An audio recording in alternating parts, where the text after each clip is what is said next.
Hey everyone, I'm your host, Robbie Struzinski, and thank you so much for joining us on episode number 85 of CardsChat, the friendliest poker podcast in town. Today's guest is one of the true innovators and heavyweights in the poker streaming world, having worked for many years on Live at the Bike and now quickly developing Hustler Casino Live into one of the major players in streamed poker broadcasts.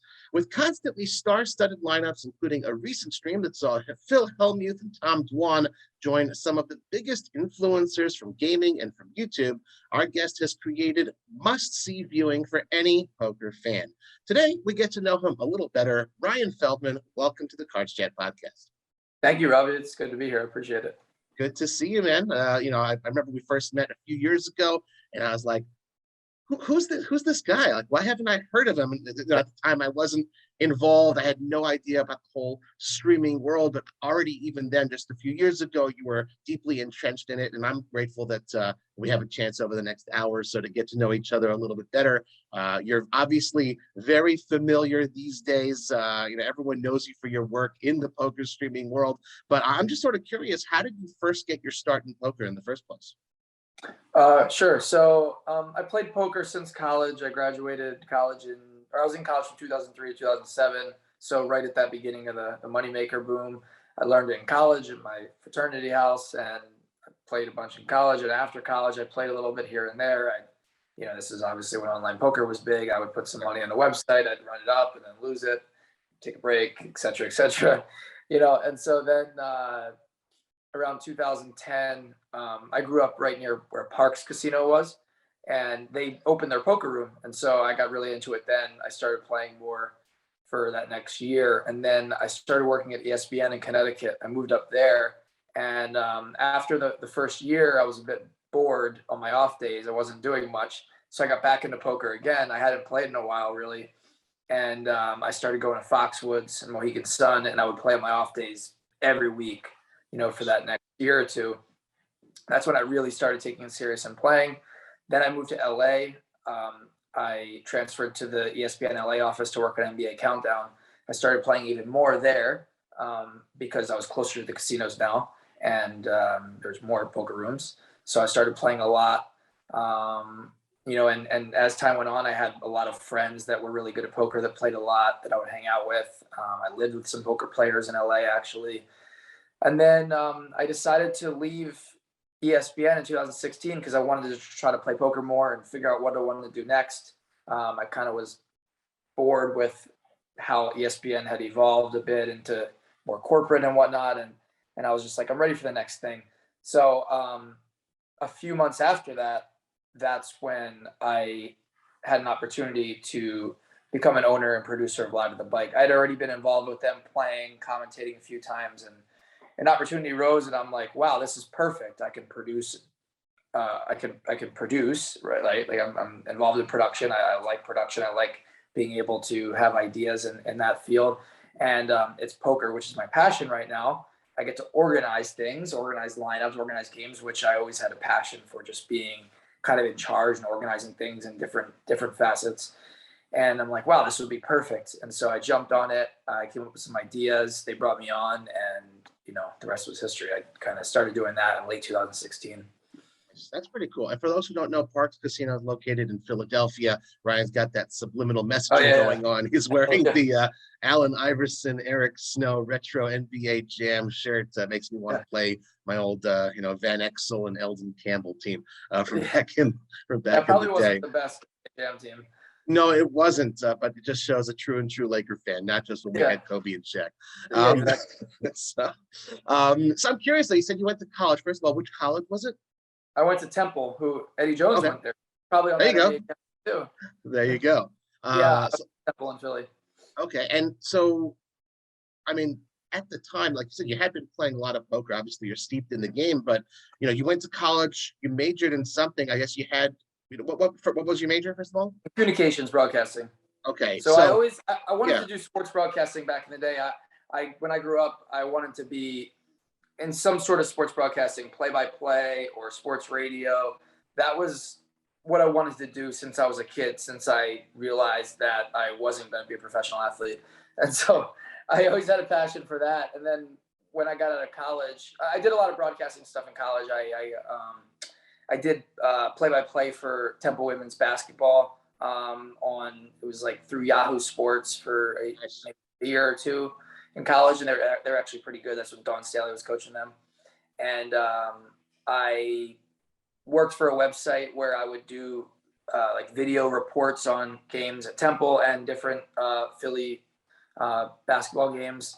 And then when I got out of college, I realized how hard it was to get a broadcasting job or even a radio job in sports. You have to be like really, really, really good, or you got to have really, really good connections because there's so much competition, you know. And even at that, you might have to start in some random town in Iowa for $18,000 a year or something. So it's really hard. And so I was like, okay, how do I get into this? How do I get to do what I want to do? Because I've always been the kind of person where when I want to do something, I focus on that. I do it, whatever the sacrifice is, I'm going to stick with it. You know, I'm not going to give up. So I created a college basketball NBA draft website right out of college. And I used that to kind of make a name for myself. So I developed it from the ground up. I started just like spamming different college basketball forums, you know, hey, check out this article. And, you know, I had a friend of mine who builds websites, build it for me. And I just put content up, put up different articles. And from doing that for a few months, I started getting media credentials to go to games. So I was able to, you know, go to these, you know, different college events or different college games or like Madison Square Garden events. And I would say, hey, I find the media contact and say, hey, I have this website, you know, here's some links. Can I come cover it? And some would say no, but some would say yes. And so I started covering more events. I started networking with a lot of the media guys there. I started writing for different like newspapers and publications just based off having examples from my website. Sure, and absolutely. I started getting like a little bit of traction in the college basketball journalism world on the internet. People would start seeing my articles and talking about them. So yeah, I kind of just built it up myself and I kind of went from there. So over those next few years, that's all I did was media, college basketball, NBA draft related things. And I was barely making any money. And then I ended up getting the job at ESPN as a researcher in 2011. And then that's when I transitioned to that. Right. So thank you for filling in that gap. You know, you mentioned ESPN. It's like, oh, that's pretty cool. Jumping from college straight there. But at the same time, though, you know, when you have the streams, you always wanted to sort of be in production. And okay, sure, you know, no one's going to start as, you know, lead anchor for Sports Center or anything like that. But you know, to get a job, ESPN, you must have felt, okay, I've made it. You know, that's a huge thing. And obviously, you know, and from there, obviously having ESPN on your resume, you know, gigantic thing, made that splash. And no, it's just interesting to sort of hear that path. And you kind of mentioned, you know, the reason why you left, or you weren't, you know, pleased with the direction it was going. But it's just interesting to sort of hear that background, and it's not just okay. I'd like to stream. Sounds good. You know, obviously you've got the credentials for that. As far as poker, you know, before we get into the streaming, you know, you mentioned you've been playing a lot.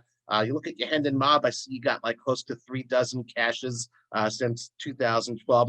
Might not sound like a lot, but you know that's 36 more than I have. So I'm guessing you're more of a cash game player. What stakes do you play, and is it anything besides Hold'em? I don't play many tournaments. I did maybe early on, like that was kind of probably more of what I played at the beginning. But yeah, I play just pretty much all cash. I don't have time for, you know, tournaments when I'm doing the show 5 days a week, obviously. So I like to play tournaments once in a while as a relaxing thing. Like during the World Series in October, November, I went out and played like 2 turbo events one weekend, but that was it. But yeah, I play a lot of cash over the last few years. I play some pretty big games over the last few years. I'll play after the stream sometimes with the guys.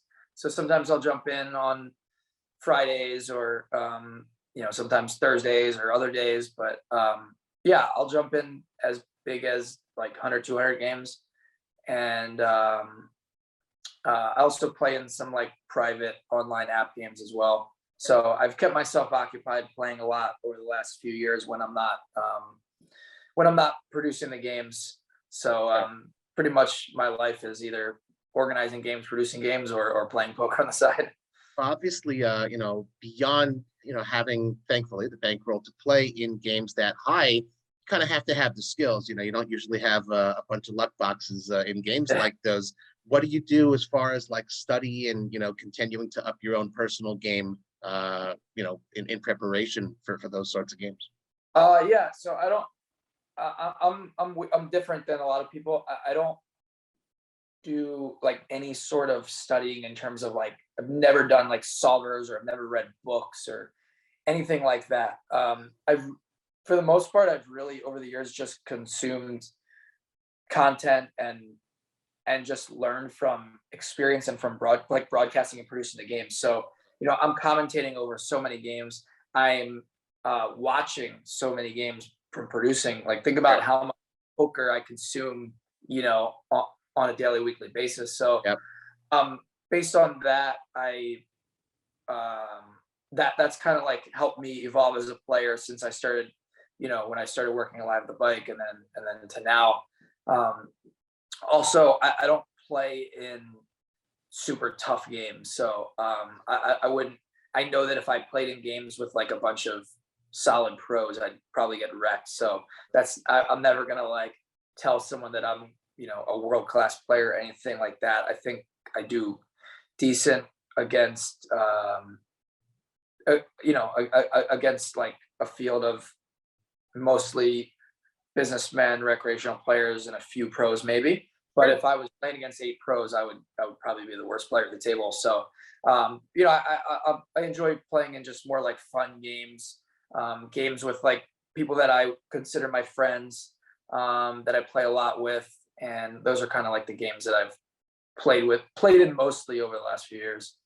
Say that, part of what makes a person a good poker player, a very important part, is game selection. So you clearly have that part down.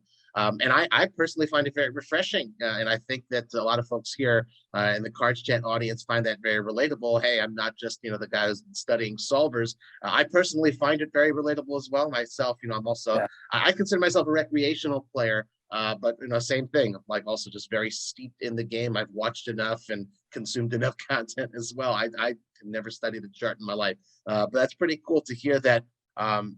With that, and not necessarily the book study or the training sites or the solvers, that you still are playing at a very high I, level. And I've always just been like I've always been like the kind of guy where for whatever reason where I just naturally like consume a lot of information, so it gets stored in my mind. So if sure, I like see a bunch of hands from just producing them or commentating over them, they'll just be in my head. So now I see somebody do like the same thing, it just automatically like I just kind of can in my head process like, oh, I remember when they did that, they do this, and I'll just like remember a random hand history they played from like 2018.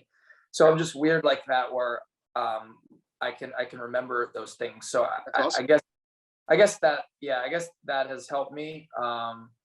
But yeah, it's more just learning from watching a good player saying like, oh, he's doing this because this and this, and just talking to people or hearing people say things. It kind of like I'm able to like pick things up quickly and understand.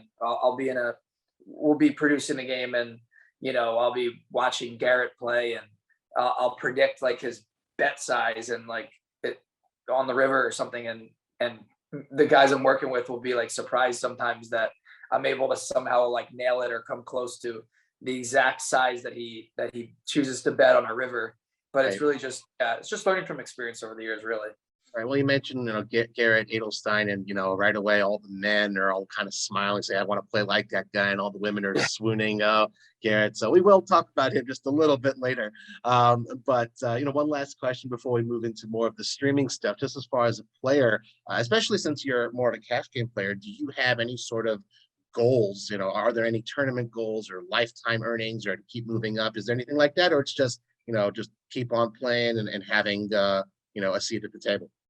Yeah, no, I mean I mean the only games I play in pretty much are games that I'm organizing or that I'm deeply involved in. So I don't really I'm not at the stage of my life where I'm gonna like go to the casino and just like jump in a game.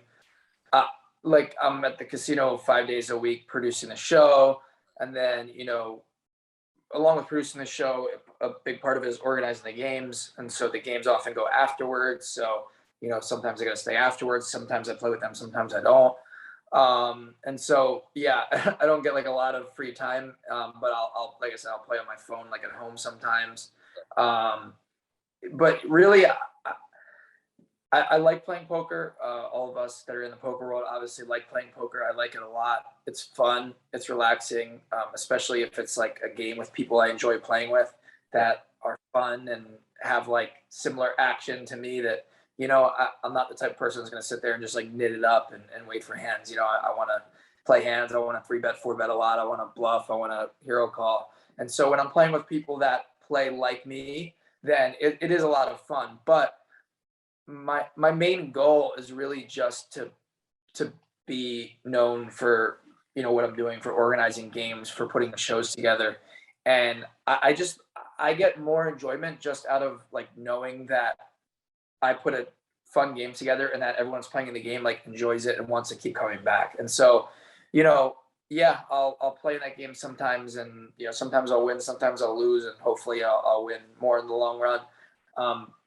But it's really for me more fun just knowing that like, hey, I put this together, like these guys are having fun, this is cool. And that's Awesome. really what's going to keep me going long term. And I'll always like play poker in those games sometimes on the side, but when I put the games together, my goal isn't to put the games together for me to play.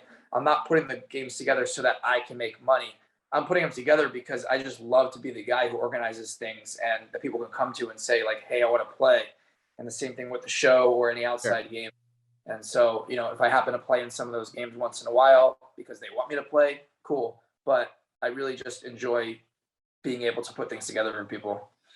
Well, I definitely segs nicely into, I guess, the main segment of the show. There's of course a lot of behind the scenes work involved in putting together that live stream. Like any television show or broadcast, anyone who's ever toured a TV studio, you see all the cameras and the screens and monitors everywhere. We will talk a little bit about building the lineup. It's obviously an integral part, but could you kind of sort of give us, for those unfamiliar, a little bit of a rundown? What does it take, even just on the technical side, to put a live stream on and broadcast something? Sure. So when we started it, so my partner Nick Vertucci, he plays a big role, as well as just a lot of behind the scenes things and helping put this together initially.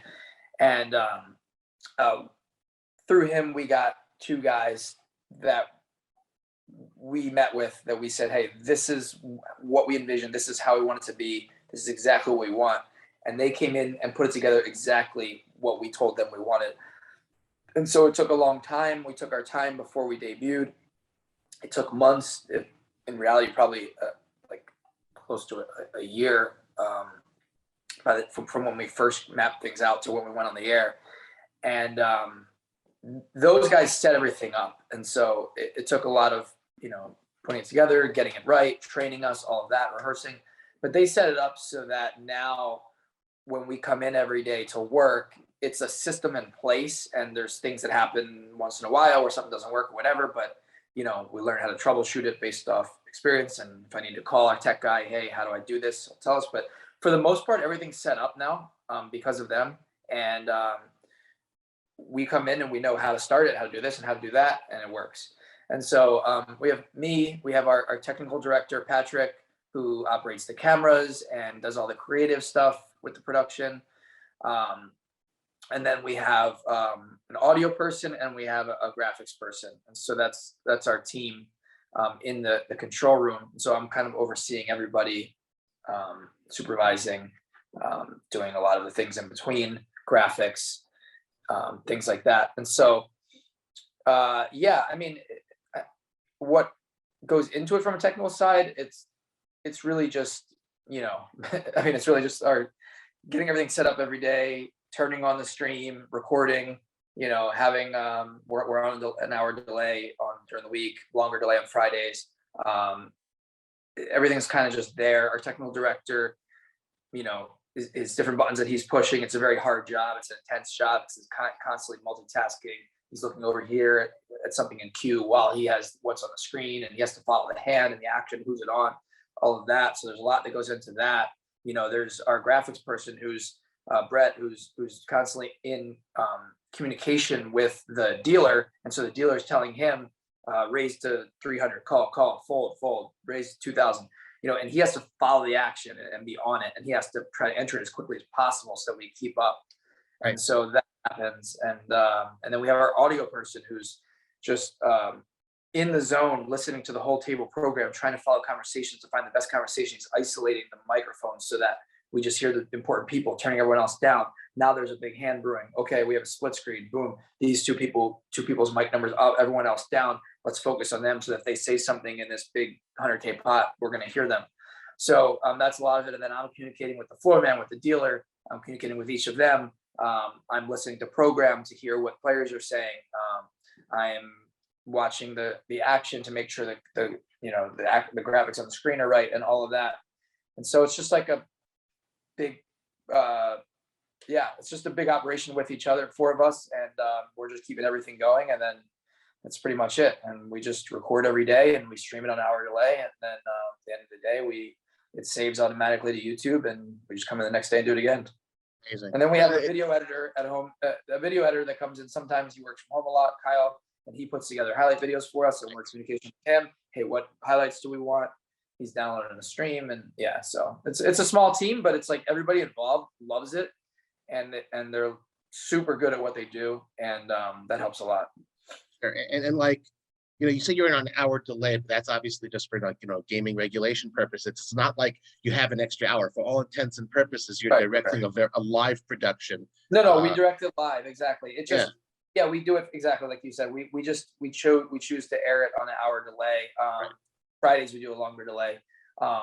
We could do shorter, like for the Mr. Beast stream, we did a 30-minute delay for different reasons. But it doesn't change anything as far as the production. There's no gap. It's just we're recording in live time, and then it just happens to air an hour later. So let's just go a little bit deeper and talk about those specifics. And you said you went into Hustler Casino Live. There's a lot of things that kind of make it unique. And you said you had a very specific vision for what you wanted, and you and Nick Vertucci are developing the show. Could you kind of sort of tell us, you don't have to obviously reveal proprietary information, but like, what were some of the things that you wanted to see? And the team there on the ground at Hustler, they created it. They managed to go ahead and make your dream production come true. First of all, that must have felt pretty damn good. Yeah. So what did that vision look like for you? So a lot of it was me and Nick sat down to talk about things we want to do and what our priorities are. A lot of it for me personally was based off experience working at ESPN. So coming from that background, I said, okay, it's hard to perfect a poker stream. A lot of people try it. A lot of it's just basic, the same stuff. How do we make ourselves different and stand out, be a high quality, and really be a TV level production? So in my mind, I wanted to be certain elements to be kind of like, I would always say, like, imagine you're watching NBA on ABC, right? And like things that they do. And so, for example, I wanted to have these record player interviews and have them in our system. So when somebody wins a hand, we can play a little interview in the corner of the screen while the game's still going on. And they talk about something related to the game. And so we did that. So we got that set up. I want to be able to do live interviews so that, we can talk to somebody while the game's going on live on the side. And so we did that on Fridays. We do that a lot. We did that in the Mr. Beast game at the beginning of the show. Certain things like that. And then just certain graphic things, and just trying to make it more professional and feel like you're watching a sports broadcast. So we just always talk about that type of thing. And so we laid it out for, me and Nick came up with all of our ideas of how we wanted to look and how we wanted to operate. We laid out our ideas for our tech guys, and they put it together. Another thing that was one of the first things we talked about was we wanted to be leaders in the industry in terms of having good game integrity and security. And so we came up with this plan at the beginning of how we're going to be different from everyone else, and how nobody can use any cell phones or electronics when they're around the table, and nobody in the production room can. So, but we have like a security guard by our lockers, and right before the show, our staff collects phones from everyone. They check to make sure no one has like a smartwatch on. We take all that, we lock them up in lockers. So anytime someone wants to use it, they have to leave the table, go over to the side to the lockers, use it there, put it back, come back to the table. And everyone in the production room, we have to put our phones, and the commentators too, even though the commentators aren't involved in the control room, just because, I mean, they're not involved in production, but they're up there by the control room. So Sure. same thing. Anyone up there has to put it in lockers. So we just wanted to be like super secure so that there's never ever like any potential issues or bad optics or anything like that. Sure.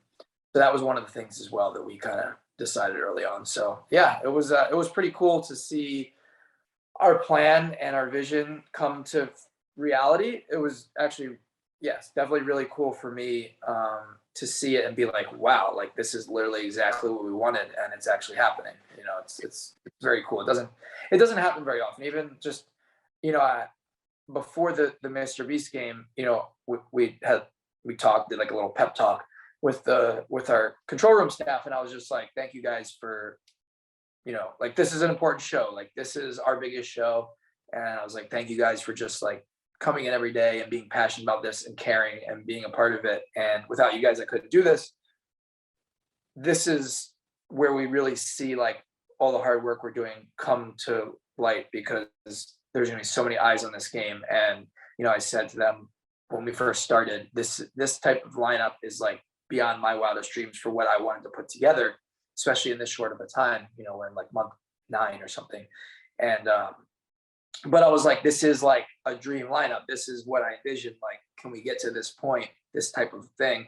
And it's pretty cool, you know, just to do that. It's pretty surreal. It's hard to like sit back and celebrate or relax and really think about like what's going on, because it's like we're coming the next day. Like we did that game. We were there till the game ended at 4. I was there till 5 something. And then I was back in at 1 o'clock the next day to produce the next day's show. Yeah. But Who loves it more, right?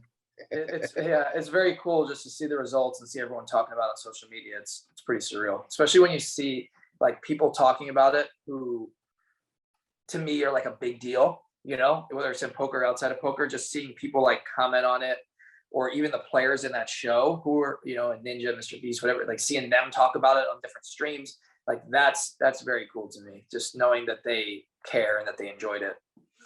So just you know, for sake of transparency to all of you out there in the cards chat audience, you know, none of the interviewees ever see the questions, but Ryan, I got to say, they certainly preempted a couple of my questions I wanted to ask about security. And I like that you said, you know, you mentioned it on your own. It shows how paramount of an importance it has, as far as just, you know, making sure the game has the integrity and, you know, no funny business going on. Like you said, it's much more than just optics. It's, you know, anyone who knows that they have that level of security feels comfortable playing in a game like that. And it just, you know, perpetuates a very good, positive reputation for yourselves. I want to talk a little bit about that whole lineup building. I think, you know, universally, no matter how good a production is, if the lineup is kind of meh, you know, maybe you won't have as many eyeballs. So yeah. How does one, you know, just kind of like fire up, you know, the cell phone someday?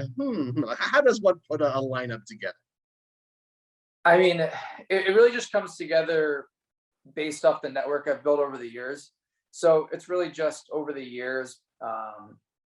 First of all, just understanding the types of players that should be in a game that is really just like a private game in a lot of ways. It's you're trying to build the best game possible with the best people and the best characters and all of that. And so just over the years, kind of just networking, meeting different players, staying in touch with them, and really like a lot of them, me and Nick have just become friends with. You know, we're like actually friends with. We talk to them. We'll do things outside of poker sometimes. We'll, you know, we joke on text and whatever. Like these aren't just people that we're only just seeing at the poker table. Like we actually know these people. So just kind of networking and becoming friendly with a lot of these guys over the years, and then also just knowing like what types of players we want that I want in the game. So you know, I'm constantly just trying to make sure that there's not many pros in the games, especially in those Monday to Thursday games.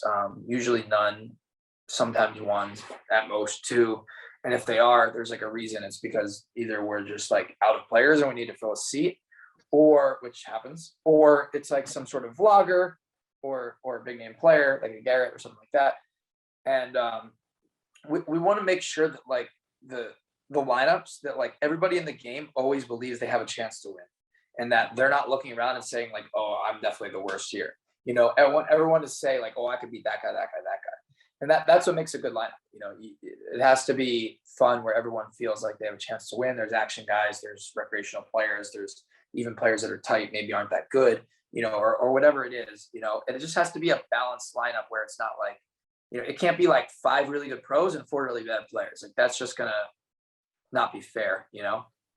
Or even worse, if it was like 7 pros and like two bad players, that's awful because yeah, we already know what's gonna happen. But if most of the players in the game, you know, aren't pros, or maybe they're not that good, maybe they're like a semi-pro, then you know everyone has a chance to win. It's a fun lineup, and we want people that are good people, that have good personalities, that are likable.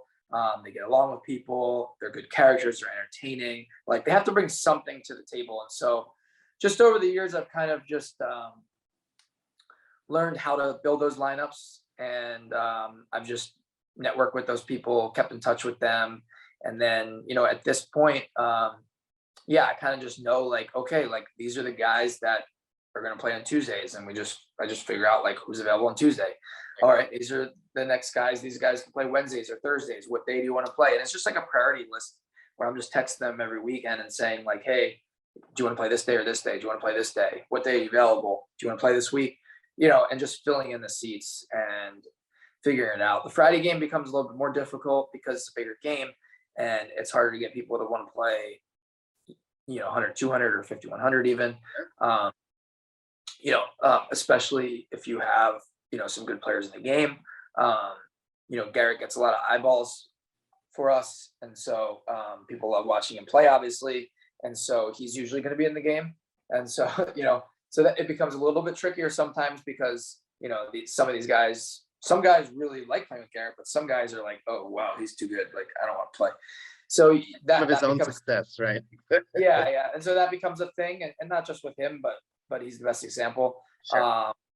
And so, you know, trying to figure out how to build lineups to spite certain things. And well, oh shit, this guy's got to move. This guy can't play Tuesday now. He can only play Thursday. All right, who do I ask to move, or what can I do, or you know, who's important to cater to here? And so, yeah, it's just like organizational skills and also understanding how to build private games at the same time, and just networking with these guys. I think all of that has just helped make it easier for me over the years to put these lineups together.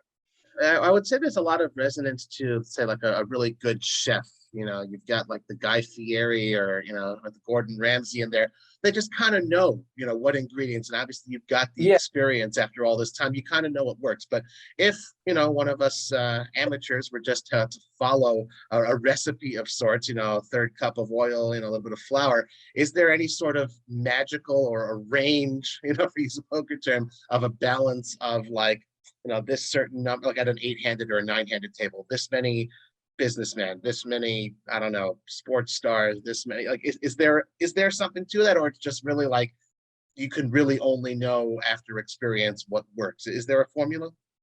No, I'm not like, I don't have like a written down formula where I'm like, I got to hit these criteria every week or every day. But, you know, yeah, I just kind of know what works, and I just kind of know who's important, you know, like I just want to put a game together where like everybody at the table brings something to the table. Either they play a lot of hands, either they're action, they're going to play big pots, they're going to play, you know, some creative hands, they're a funny, you know, interesting personality, they have a big social media following.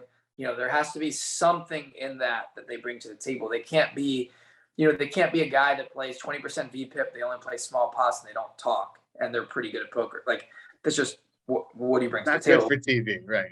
Yeah, so you have to bring something. You know, it has to be one of those categories you have to hit at least. If you can hit all those categories or 2 of those categories, then you're definitely in. And so, you know, in my mind, there's just like a priority list of like, well, these guys are always going to have a seat on whatever day they want. These guys, you know, probably are, and then these guys, well, if there's a seat, they'll get a seat, and then these guys, Sure. well, if I else, you know. Right. Right. So, like in any good story, or storytelling, including poker TV storytelling, you have heroes and villains. Would you say it's more important to have heroes or villains as far as engaging the audience? Um, yeah, I mean, I guess you need both, but I would say heroes. I mean, we don't have that many like villains, so to speak, that people like hate. I don't think on our show Hey, we've had a I wouldn't use the word hate. It's more of like the foil for like they root the guy everyone's against. rooting for.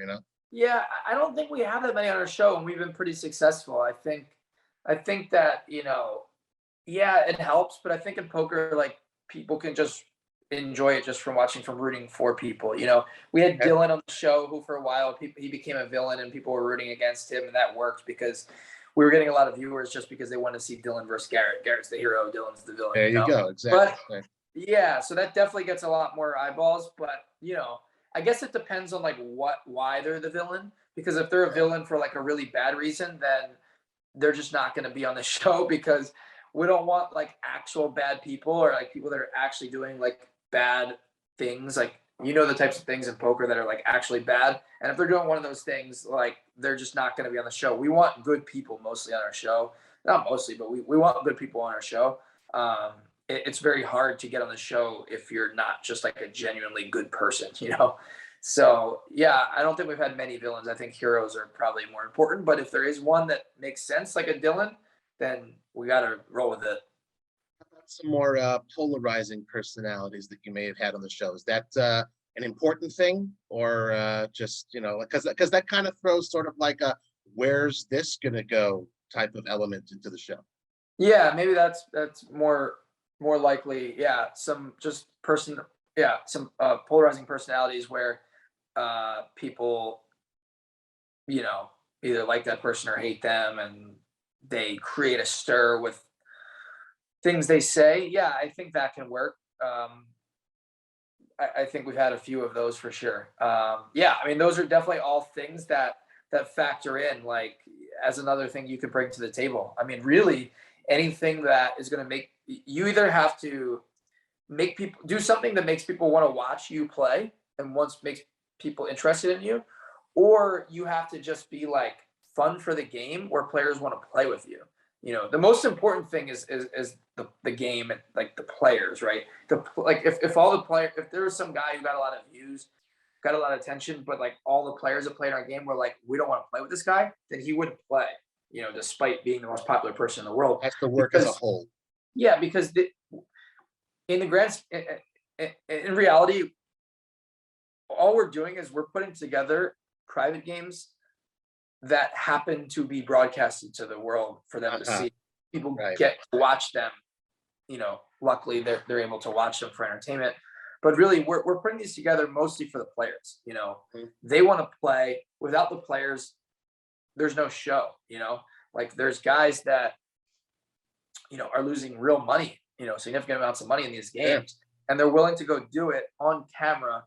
Um, if they didn't want to do that, then we just wouldn't have a show. And so that's the biggest thing, is finding guys that are willing to, play fun poker, play action, play against better players than themselves, gamble, play a lot of hands, bluff it off, whatever. Like if we can find 9 guys that do all of that, like that's a great show. And we can't do it without the players. So we always have to prioritize the players first. I would say that, just as poker has evolved, I would say that poker streaming has evolved over the years, certainly since you got involved, back in 2016. There have been some streams that have come and gone. They're no longer part of the repertoire people can turn into. As someone who's obviously evolved his product, your product for, constantly to what it is now as a first-rate poker production, with Nick at Hustler Casino Live. What would you say that some of the streams that are no longer with us lacked? What sort of ingredients were they missing that that's why they didn't succeed in your eyes? Yeah. I mean, there's obviously a few elements, but I would say the number one element is just being able to put together good games. That's the thing that most streams just, you can bring in corporate guys to put together fancy toys, but if you can't put together great games, like no one wants to watch and no one wants to play. So that's the number one thing. If you're really good at putting lineups together and putting games together and putting, characters together and big names together, like that's how you're gonna have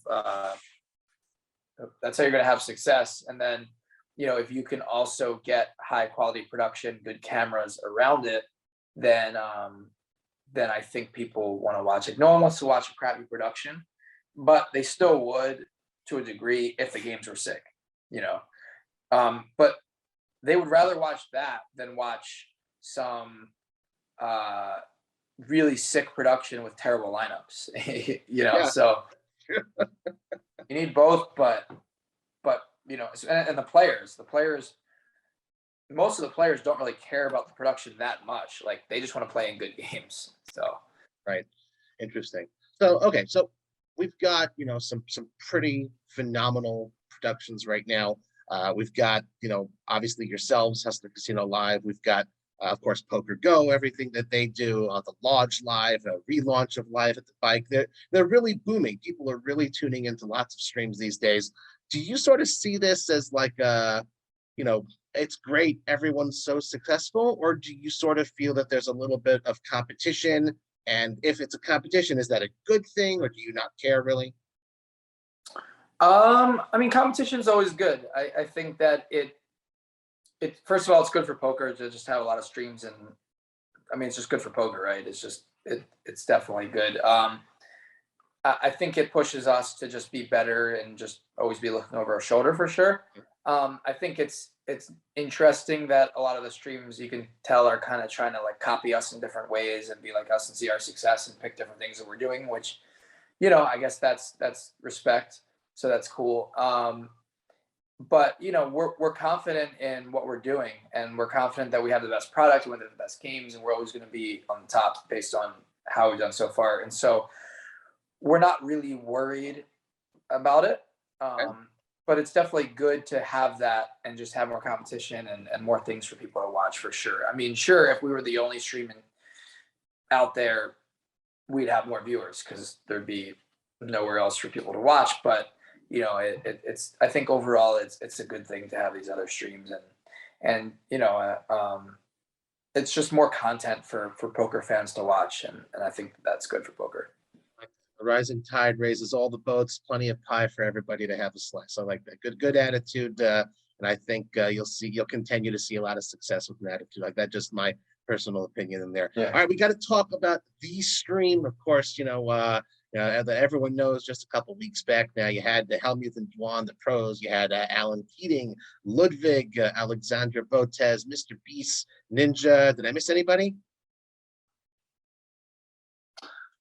Slime was one of the guys. Yeah. Right. So I didn't want to leave anyone out. Okay, sorry. Okay. So first of all, as of this show right now, what are the current numbers that show has done? It's over 1 million, right? Total views. Yeah, I think I can look. I think it's around 1 million on our stream, and then it also we simulcasted it with Ludwig, and he has like maybe 2 million. I can look right now. Right. But yeah, we had live. We peaked at over 37,000 were the official numbers on our stream, and then I'm not sure Ludwig's official. He didn't give me. During the stream, it said 67,500, but it always goes up afterwards once they find the real number. So it's definitely over 70. So total, we probably peaked at like closer to 110,000 people watching. Right. So we have 947,000 people watched our video so far. I think his is like close to 2 million or something. This absolutely insane. And obviously, a number of those creators, after that, with the highlights, and they took their own take on it. They integrated a little bit of it. So there's like, aftershocks from the earthquake. Like you said, your goal is basically to put together the best game. So in a sense, numbers don't matter when you've put your best product out there. Still, you see numbers like these. How do you feel? No, I feel great. I mean, it's cool just to be able to say like we put together the most watched poker show ever, live stream ever is pretty cool. I mean, like in the moment when we were doing it, I'm trying to like focus on making sure the show is great and we don't mess up. And there's a lot of pressure, nerves, and and all of that. And we definitely didn't have like a perfect show in terms of production, but it was exciting just to see the numbers roll in. Like I remember 3 hours before the countdown even started. We have a 30-minute countdown before the show. Right. Like 3 hours before that, there was like 600 or 700 people just waiting, you know, in the middle of the afternoon for the show to start. Guys lining up outside for tickets, you know. Like, Yeah, and then when the countdown started, I think there was, I don't remember the numbers, but there was like a few thousand, like over 2,000, I think, when it first started, maybe even more than that. And then I know when we went on the air, there was like over 10,000 people watching. And then we had like a 20-minute intro with interviews and whatnot. And when the first hand was dealt, I believe there was over 20,000 people watching already. So that was pretty cool just to see the numbers piling in. Definitely very cool. Can't lie. I wish I could have like been able to breathe and really enjoy the moment more, because it's pretty cool. But it's definitely cool just to hear everyone talk about it, seeing all the tweets, all the extra coverage, like you said, all like very cool. And it just motivates me to try to one up it somehow. I don't know if it's possible or even come close, but now I'm just constantly thinking about what do we do next. So I have to admit, at this point, as far as like all of the content producers and personalities there, I only know Mr. Beast. You know, like I followed him for quite a few years, actually. I've known for a while that he's into poker. You know, we've seen in the past, you know, here and there he pops up, you know, just happens to be in the Bellagio, or he was playing heads up against Hellmuth or his friends, whatever. So I knew he's into it. I didn't know about necessarily these other players. You know, you mentioned, you know, how do you put a game together? Well, it's a network that you've sort of built. I'm a little doubtful that he and those other creators are in your Rolodex. So, I mean, again, you don't have to give away the secrets or anything, but like, was this an opportunity that was sort of presented to you, or a friend of a friend? Because I know his goal as a content creator is also just put together the best possible thing that someone wants to watch. And did he sort of say, oh, well, let's try it with poker, and, you know, y'all are the best ones out there? It was a few things combined. I would say it was just like kind of networking, kind of putting ourselves in the right place at the right time. So I had been friends for a while with a few guys who work for a company. They're poker players. They work for a company that represents some poker players, Ivy and Dwan. And before we came on the air back last summer, talked to them about possibly putting a show together with Ivy and Dwan. Is it possible? And these are just guys that I knew over the years. And so I know now that they were working with them. And so we ended up getting Ivy and Dwan on the show because of that relationship. I remember that. That was also just gigantic. It's a pretty cool thing. Yeah. Yeah. And then that was obviously a big deal for us back then. And then a few months after that, they came to us and said, hey, you know, we're working with Alexander Botez. We want to put together a night with like just all like streamers and YouTubers. I'm like, sure, that would be cool. That would bring us to a new audience, but I didn't know exactly who. So Alexandra helped put a lineup together, and she knew all these people that we had. It was 5 days before this game. We had a creator night with a bunch of these people on a Tuesday. And so she brought a bunch of them. One of them was Ludwig. So when I found out Ludwig was coming, I'm like, oh, this is amazing. I know Ludwig is friends with Mr. Beast. I played heads up with them before on a stream that they did. And so I was like, I gotta like, you know, get to know Ludwig, and maybe that's because Mr. Beast was like one of our goals for a long time of getting on the show, and like how do we get him? You know, that was the way. So when Ludwig came, I started talking to Ludwig, you know, got friendly with him. And after the show, I was like, hey, do you think Mr. Beast would ever want to play? And he's like, let me ask him. And he texted him, Mr. Beast right away. I was like, yeah, sure. And they're like, can we do it this Sunday? And I'm like, yeah. Like, we'll figure it out. Yeah. Yeah. So within like the next 24 hours, we were just like figuring out who would play, making sure they're 100% in, the details, all of that, the wires, all of that. So kind of came together very quick. And, you know, I started inviting a few players. Ludwig started inviting a few people, Ninja, XQC, and then it just went from there. And we just figured out, me and Ludwig together, how to put together like the perfect lineup. That's amazing. You know, like when you ask sort of like a professional poker player, tournament player, you know, okay, you've won the main event, you've done everything there is to do. What do you still want? I said, well, at the end of the day, I just enjoy playing and I want to just keep on doing my best. So in a sense, there's a little bit of a comparison here. I mean, think about, we've gone through your story of, how what you wanted to do and accomplish. You've gone through your broadcasting background and you wanted to apply that to poker. You started out, you built it, and then, okay, I mean, for lack of a better comparison, this is the main event. You put on the most watched poker stream of all time. It's not, where do you go from there to higher goals necessarily, but I would ask more, how do you sort of stay motivated once you tick that gigantic item off your bucket list? Yeah, I mean, it's definitely tough, for sure. But, it's still, I just, me and Nick, we just enjoy putting together the best show and being known for having the best show. And, there's a big group of like core players that play here in LA that are in our player pool who we really care about. And we just want to keep putting weekly games on because these guys they just want to play every week. And so we're just going to keep putting games together for them. That kind of is what keeps us going.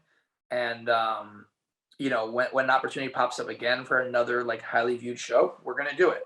But, there's motivation to do it because this just happened. You always want, like you said, want to, where do you go from here to the next step? But, this is a long-term thing and we just want to have the best show in poker for a long time. There's still a lot of people that haven't watched the show that could watch it. There's still, a lot of people that don't even know about the show in poker somehow. So, we just want to keep evolving it, keep getting more viewers, keep putting out great content. And keep promoting Hustler and getting people to Hustler, and we want to make that place the best poker room in LA. So, it's not a rush. Like maybe in 3 months, 6 months, we'll get another sick game like that. Things just pop up. They just kind of happen based on relationships, networking, availability, and so when it happens, it happens. And it's definitely an interesting comparison like you made. But it's like I don't want to like compare our show to a athlete or something, but yeah, I mean, how does Steph Curry when he wins his first championship, like he's not done, like it's fun, like he loves playing basketball, he's been doing it all his life, so he just wants to do it again, so he's going to try to win the next year. And if he doesn't win it and his team starts not being good, he's not going to retire. He's just going to keep playing. He enjoys playing, and he wants to build a legacy. It's similar for us. Like, me personally, like I just want to build a legacy. I just want to be known one day as the guy who put together the 6 shows and the best show in poker and all these games. And we just want to have the best show for a long time. And so we enjoy it. It's our passion, me and Nick. We love the fans. We love dealing with the players. We love finding new big names to have on the show or new action players from LA or whatever it is. And so we're just going to keep coming up with new ideas to evolve our show. Like we're not done. This is the first year. This is nothing. So wait till year 2, 3, 4. It's not going to look the same. It's going to be better. It's going to be better lineups. So there's a lot of room for improvement. We just have to figure out what that is and how to do it and what money we got to spend to improve the quality of that. Sure. Well, you seem very driven to do that. And I guess a little bit telling that you chose a Golden State Warrior rather than a 76er, but we won't go into that. Just one more question, sort of from me before we move into the community questions. When you're putting together the best poker show, almost by definition, who's going to be watching it is poker fans. But I think specifically with this big creator show, the Mr. Beast, Ludwig, Slime, Ninja, Alexandra Botez game, you had a very unique seminal moment to bring in tons of new eyeballs from outside the game, whether they're into, whatever those other gamers, influencers, content creators are into. Is like, oh, what's this poker thing? And that's something that I think a lot of folks in the industry have always sort of asked themselves, how do we go more mainstream? How do we grow the game? Is that something that sort of occurred to you now after this of like, hey, we could do that and that's important?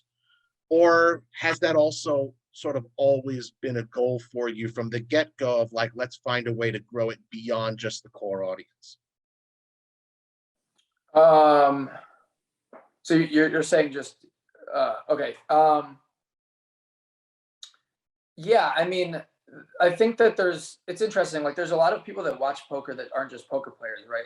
Like we know like our like we know the poker community, right? People that we see at tournament stops or whatever, right? But then you learn as time goes on that like there's so many people that watch like or don't even watch but just play, enjoy poker, even if they're just playing with their friends or whatever, like Ninja or Mr. Beast.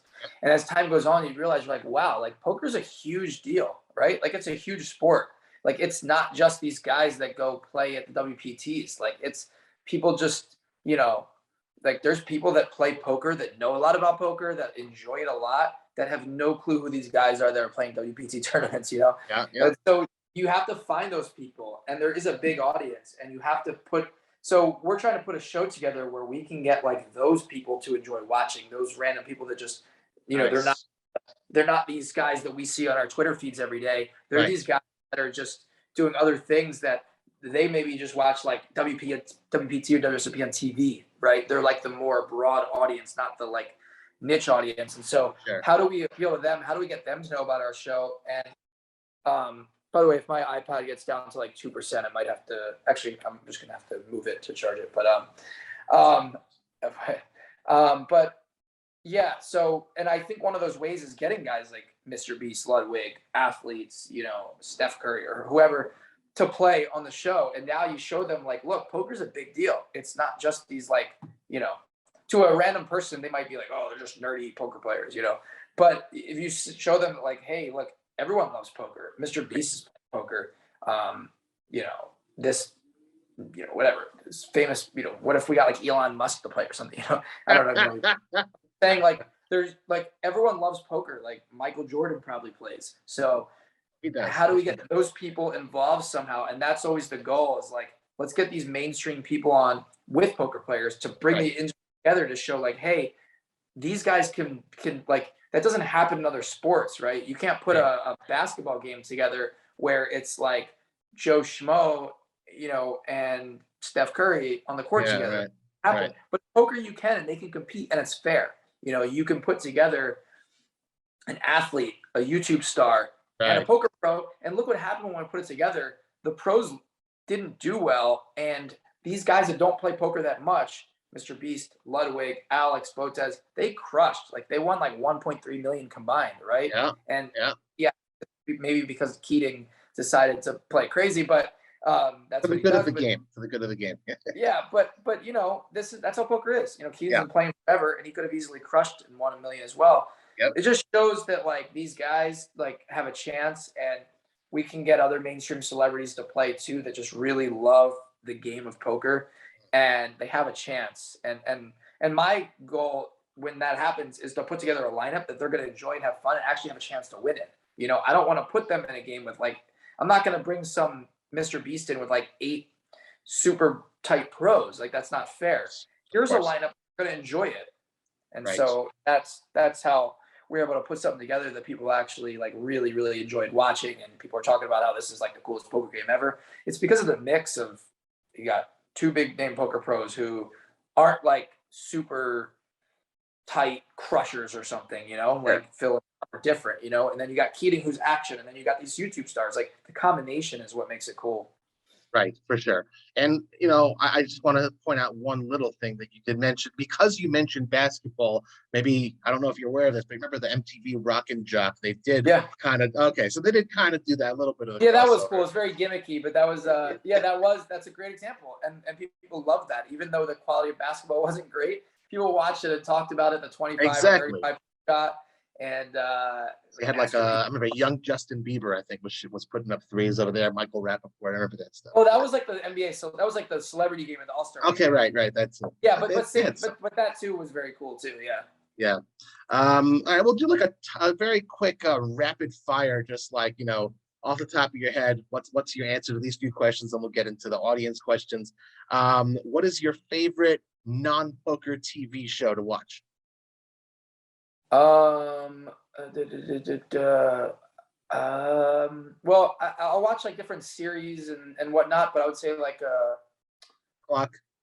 I would say The Office. I'll say The Office. Okay, good. Just trying to get into Yeah. the Yeah. producer's During the head. pandemic, I like binge watch it like 5 times, the whole Nice. Okay. series.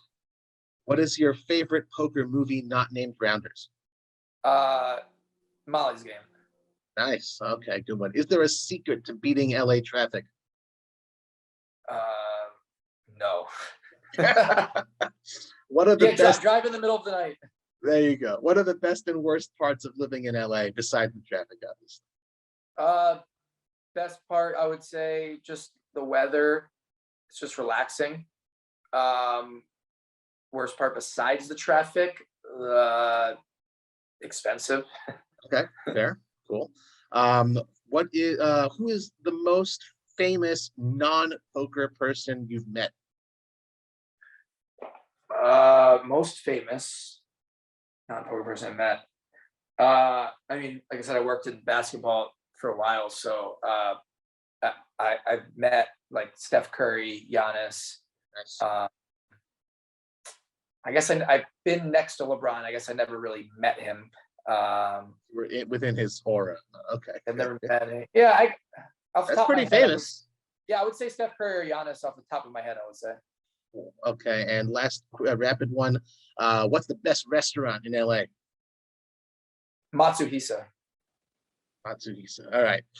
In this segment of our show, we turn to you guys, our Cards Chat community, to see what questions you wanted to ask our guests. We have a dedicated thread on the Cards Chat forums for this. So as we announce who our future guests will be, please be sure to send in your questions. The first one comes from Chica Bonita.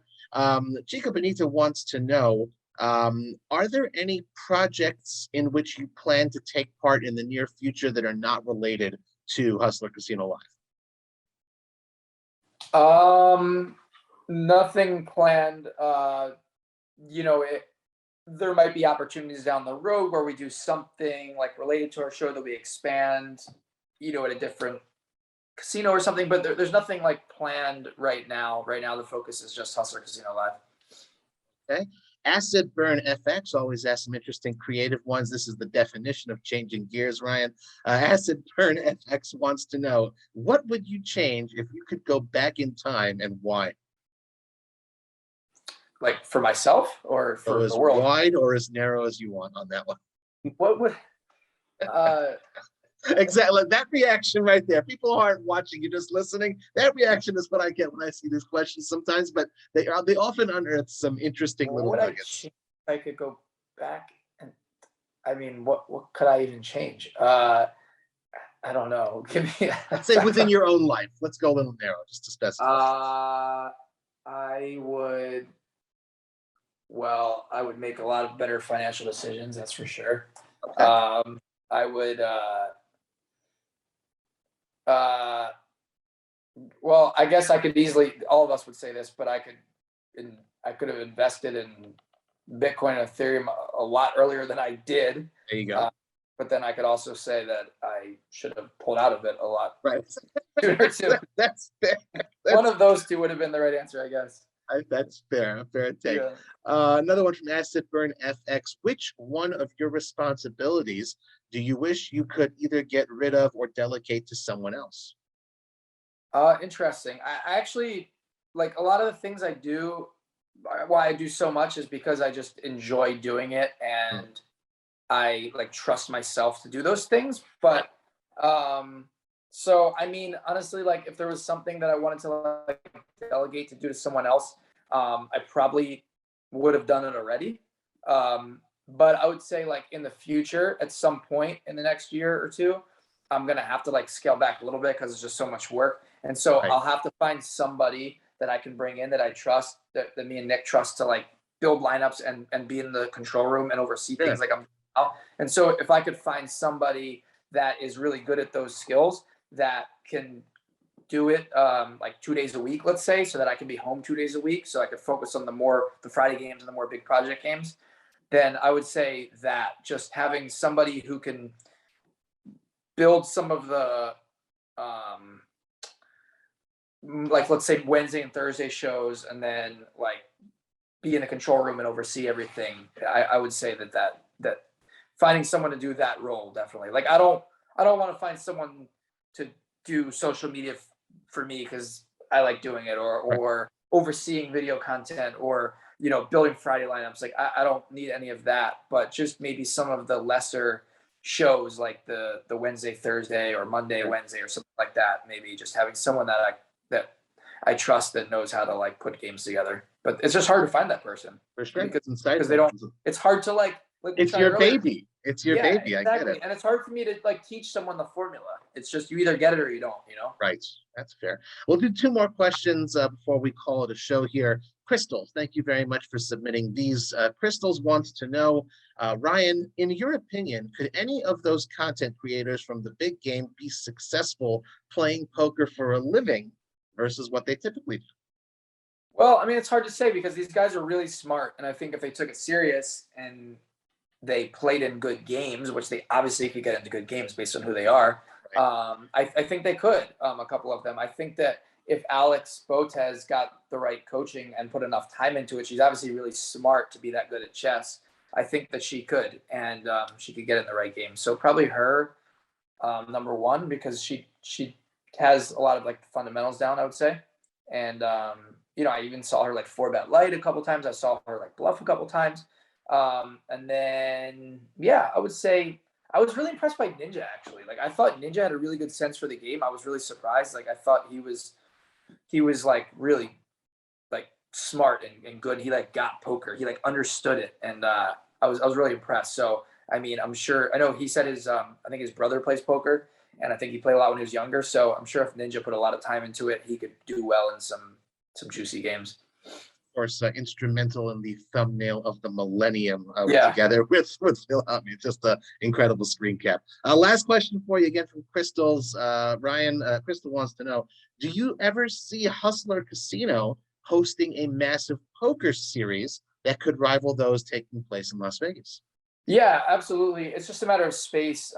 It's not a huge poker room, and there's table games as well, and so it's just about finding space. So if we could maybe expand at some point and build another room, I think that would definitely help. And I think that the direction we're going right now and the momentum the show is helping to build for the poker room there. I think that we could definitely get a WBT or some big series to come there at some point soon. We just need to find the space to be able to hold it. But Sean Yapel, the GM there, does a great job, and I think that he's constantly trying to come up with ways to be creative and try to get some big events there. Good note on which to end, and I want to just thank you everyone who sent in questions for Ryan Feldman, and another friendly reminder to all of you out there in the CardsChat community. We'd love to see you submit your questions for our future podcast guests in the dedicated thread on the forums. Guys, please be sure to give us a good review on iTunes and spread the word via your social media channels if you like the show. Ryan, before we let you go, is there anything else you'd like to tell our audience? No, just thank you to everyone who watches the show, and if you ever have any feedback, ideas, anything like that, we're very open. Feel free to just contact us on social media, and we appreciate it. The addresses there. Yeah, so Twitter is at HCL Poker Show, and then Instagram is at Hustler Casino Live. And just make sure you watch us on YouTube on Hustler Casino Live every Monday through Friday. And you can check out all the old videos in our archive. And we appreciate everyone who watches and supports, and it really does mean a lot. Awesome. Well, thank you again so much, Ryan Feldman. Thank you all for tuning in once again to another episode of CardsChat. I'm Robbie Straczynski. You can follow me on Twitter at CardClearLife. I wish you all a wonderful day.